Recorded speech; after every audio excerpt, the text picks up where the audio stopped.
durante uma sessão no Senado hoje, Flávio Bolsonaro, o senador, comentou a acusação de Marcos Duval de que o ex-presidente Bolsonaro teria tentado coagi-lo a dar um golpe de Estado. Flávio disse que ficou sabendo sobre a reunião, mas disse também que teria sido uma tentativa de evitar que as pessoas fizessem algo absurdo e ilegal.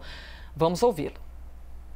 Sobre o que está sendo noticiado hoje com relação à fala do senador Marcos Duval, ele já havia me relatado o que tinha acontecido, que isso iria ser trazido a público, contudo numa linha de que essa reunião que aconteceu, ela seria uma tentativa de um parlamentar de demover as pessoas que estavam nessa reunião, de fazer algo absolutamente inaceitável, absurdo e ilegal.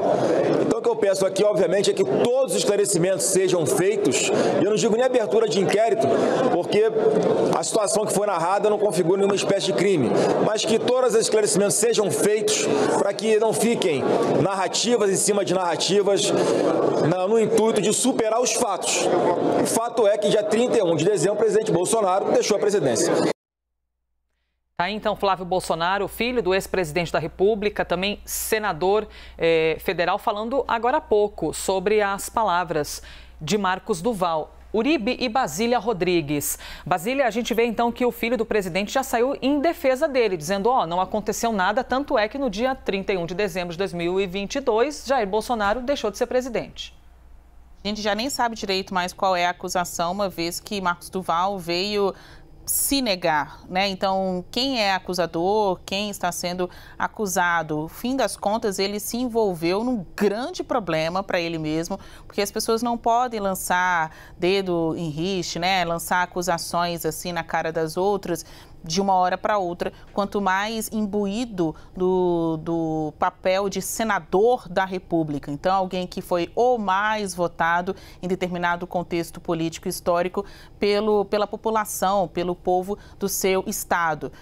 Marcos Duval agora desistiu de ser senador da República pelas declarações mais recentes que a gente acompanhou. É a tradução desses tempos tão tumultuados de desinformação, de falácias, de histórias inventadas propositalmente, que a gente tem visto e que a gente tem passado nestes últimos anos, né? Algumas pessoas são a verdadeira fake news ambulante. Então, o que explicar da página de hoje, da história criada e que agora está sendo desmentida por ele mesmo, por Marcos Duval? Então, agora ele tem que se explicar a polícia, como trouxe a nossa setorista de judiciário, Gabriela Coelho, ele terá que dar declarações, informações sobre uma história que ele mesmo construiu e divulgou. Ele deu entrevista a outros veículos de comunicação antes desta entrevista coletiva para falar de uma história que ele criou, ele inventou ou ele disse a verdade e agora está tendo que retirar as suas armas de campo porque viu que brincou com fogo e que no fim dessa história ele sairia como o mais queimado.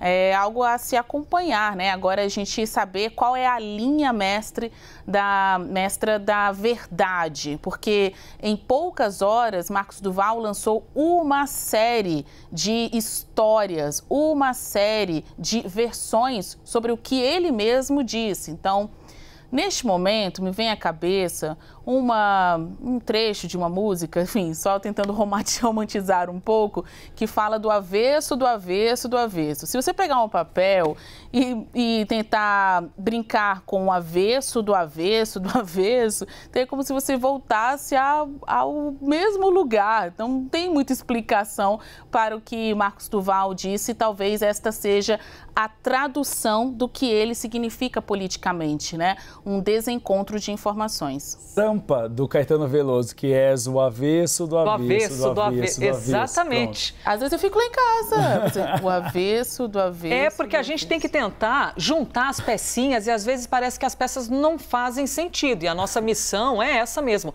de compartilhar para você que está acompanhando a gente o maior número de informação para que nós possamos compreender um cenário. Uribe, a pergunta que eu queria te fazer é: por qual motivo Marcos Duval veio ao público falar isso? O que teria sido o estopim? E também por que eu lhe pergunto isso? Porque é justamente no mesmo dia, tudo bem que isso começou ontem, né? Mas hoje ele veio a público. No mesmo dia da prisão de Daniel Silveira, ele vem e faz todas essas afirmações. Citou Jair Bolsonaro? Citou. Mas, ao mesmo tempo, trouxe uma cena dizendo, mas Bolsonaro não falou nada. Bolsonaro manteve-se calado e foi questionado por um colega da imprensa. Mas Bolsonaro nem disse para ele parar de falar aquilo, que seria um absurdo, e aí vem uma parte sensível. Tampouco disse que teria de parar de falar aquilo. Então, é uma cena meio difícil de compreender, né? Colocou que Bolsonaro estava junto, mas também deu uma limpada. Mas ele não fez nenhum... Não foi ele que pediu para usar o gravador. A Amazon Paramount deve estar com problemas agora neste momento, porque é uma série que é muito melhor do que outras séries que vimos de ficção.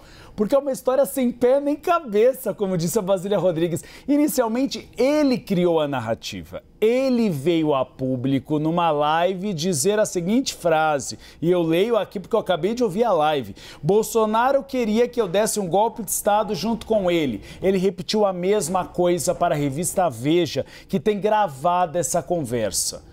Hoje ele vem a público dizer que não, que Bolsonaro ficou calado naquela reunião, que ele não defendeu nada, que quem falou foi Daniel Silveira, que queria, na verdade, cancelar o processo que tem contra ele no Supremo Tribunal Federal, investigação sob sigilo das milícias digitais.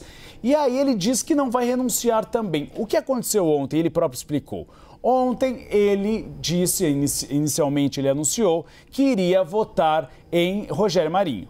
E aí, depois da vitória de Rodrigo Pacheco, ele abraçou Davi Alcolumbre e Rodrigo Pacheco. E aí, o que aconteceu? Aconteceu que os bolsonaristas o criticaram e foram às redes sociais. E aí, ele disse que ficou bastante nervoso e fez a gravação fazendo essas acusações e dizendo que deixaria o cargo. Mas que hoje recebeu ligações, e ele fala que recebeu ligações, inclusive, de Rogério Marinho e dos filhos do ex-presidente Jair Bolsonaro, pedindo para ele ficar no mandato.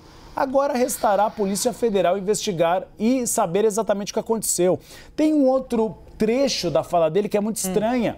A conversa não foi no Palácio da Alvorada, foi na Granja do Torto.